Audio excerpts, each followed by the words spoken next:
নমস্কার, দীপালি রান্নাঘরে আপনাদেরকে স্বাগত জানাই। আজকের আমি মাছের ডিমের কালিয়া করব। আপনারা প্রথম থেকে শেষ পর্যন্ত দেখতে থাকুন আর আমার সাথে থাকুন। দেখুন, এখানে আমি 250 গ্রাম মাছের ডিম নিয়েছি। প্রথমে আমি ডিমটাকে ভালো করে মেখে নেব মশলা দিয়ে। দেখুন, পরিমাণ মতো লবণ দিয়ে দেব পরিমাণ মতো হলুদ গুঁড়ো, দিয়ে দেব লঙ্কার গুঁড়ো, দিয়ে দেব জিরে ধনে গুঁড়ো, এখানে দিয়ে দেব 1 চামচ আদা রসুনের পেস্ট, দিয়ে দেব এখানে হাফ পাতিলেবুর রস। বড় হলে হাফটা দেবেন, আর যদি ছোট হয় তাহলে একটা দিয়ে দেবেন।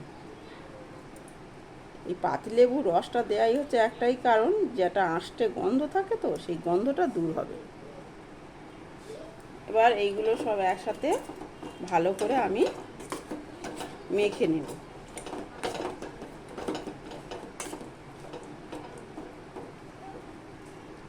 দেখুন, এখানে আমি 2 চামচ বেসন দিয়ে দিয়েছি। এই বেসনটা এর সাথে ভালো করে মেখে নেব।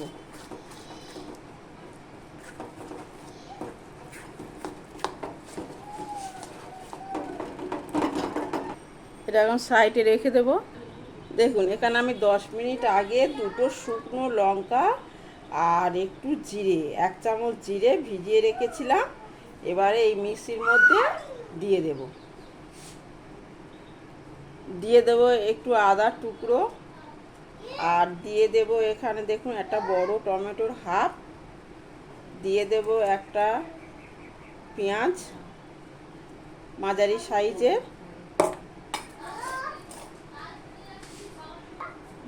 দেখুন এখানে আমি দিয়ে দেব রসুন। দেখুন এখানে ছোট ছোট কোয়া বলে একটু বেশি পরিমাণে দিয়েছি। আর এগুলো পেস্ট করে নেব। দেখুন, মাছের ডিমটা ভাজার ঠিক আগের মুহূর্তে আমি দিয়ে দেব পেঁয়াজ কুচি। এবার এই পেঁয়াজ কুচিটা দিয়ে আমি আবার একটু মেখে নেব। পেঁয়াজটা আগে থেকে দিলে কি বলুন তো, লবণ ছিল তো পেঁয়াজটা নরম হয়ে যাবে, ওই জন্য একটু পরে দিলাম।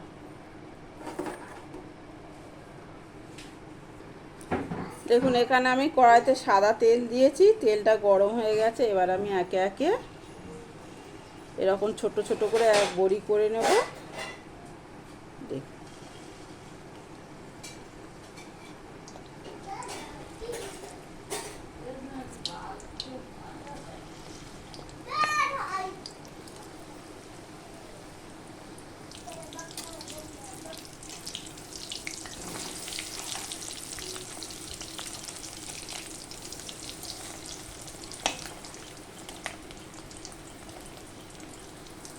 ডিমগুলো ভাজা হয়ে গিয়েছে, এবার আমি তুলে নেব। মাছের ডিমগুলো ভাজা হয়ে গিয়েছে। এখানে একটা পেঁয়াজ কুচে নিয়েছি, এবার পেঁয়াজ কোচাটা দিয়ে দেব, পেস্টের মশলাগুলো দিয়ে দেব। দেখুন, এই মশলাটা আমি গ্যাসটাকে লো ফ্লেমে দিয়ে খুব আস্তে আস্তে করে ভাজতে থাকবো।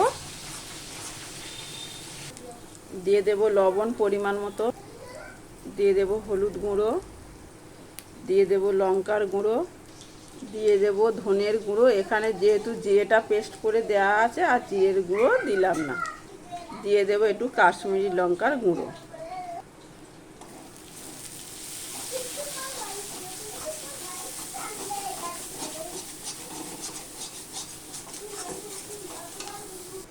মিক্সির মধ্যে যে বোলের মধ্যে জলটা ছিল সেই জলটা দিয়ে দেব।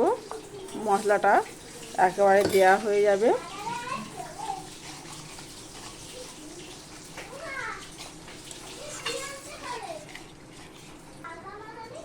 আর একটু জল দিয়ে দেব। 1 মিনিট ঢাকা দিয়ে রাখবো। ভেজে রাখা মাছের ডিমগুলো দিয়ে দেব। আরও 1 মিনিট ঢাকা দিয়ে দেব। দিয়ে দেব হাফ চামচ গরম মশলার গুঁড়ো, দিয়ে দেব ধনেপাতা কুচি। আমার ডিমের কালিয়াটা হয়ে গিয়েছে। এবার আমি